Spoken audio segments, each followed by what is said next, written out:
Good morning guys. Nandito tayo ngayon guys sa Hagnaya Beach. Part ng Hagnaya o San Remigio Beach. Ito northern part ito ng Cebu guys. Isa sa pinakadulo na town no, ng Cebu province. Ito guys, ang kabila na dito na ngayon ang Canlaon. Makikita dito ang guys, yung Negros Island at saka Bantayan Island. Ganda ng beach nila to guys, pero nasa sentro ito guys, ng poblasyon na ito ng San Remigio, Cebu. Pero na-maintain nila ang kagandahan ng kanilang resort, no. May mga malaking puno. Ito nga pala guys ang pangalan ng kanilang resort, San Remigio. Yan. Ito guys, yan, lagay ang office nila guys, kung gusto kang magtitinda ng order ka dito guys, kaya gusto mo ng wine.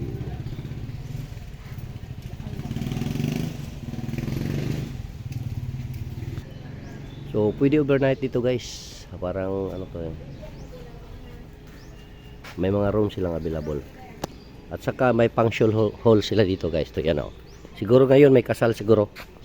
Kasi mga 7 o'clock pa in the morning ngayon. So nandiyan na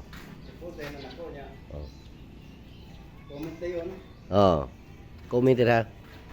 Ito guys Nila dito guys Ito guys. Yan. At ang kanilang function hall, yan. Tingnan nyo guys, naghahanda na sila. May catering po sila dito guys. Yan. Ito guys ang labas nila guys, bago ka pumasok dito sa kanilang pumasok sa kanilang pinaka function hall. Ito ang daanan nyo. So papasok tayo guys, parang ganyan makikita mo. Pag may short orders, mga pagkain, magbigay sila guys. Marami. Mura-mura lang, hindi naman masyadong mahal.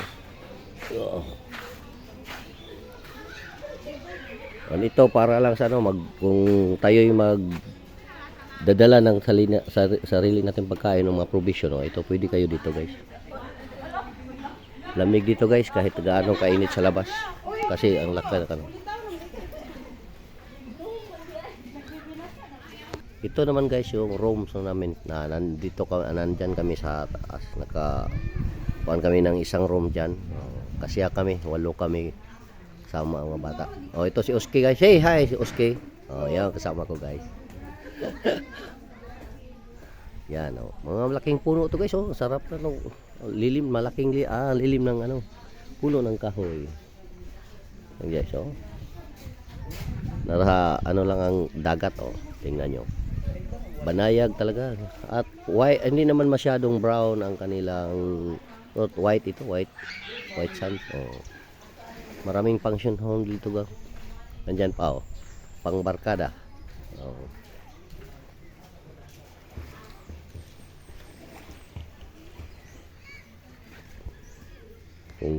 Kung gusto ninyo guys mag-ihaw-ihaw dito, magdala kayo ng baboy o kaya yung isda, nandiyan saka dito ang hugasan nila guys. Pwede na lahat itong gawin guys. At nandiyan naman sa tabing dagat talaga table, dyan yung butang. Pag dalawa lang kayo, pasir lang kayo dito. Ito na maraming ihawan, nandiyan pa So salamat guys sa inyong panonood. Tandaan niyo ang pangalang ito pag gumawa kami dito sa northern part of Cebu. Ito. Murang-mura lang talaga. San Remigio Cultural Center and Leisure. Okay. Maraming salamat guys sa inyong suporta. Magandang araw sa ating lahat.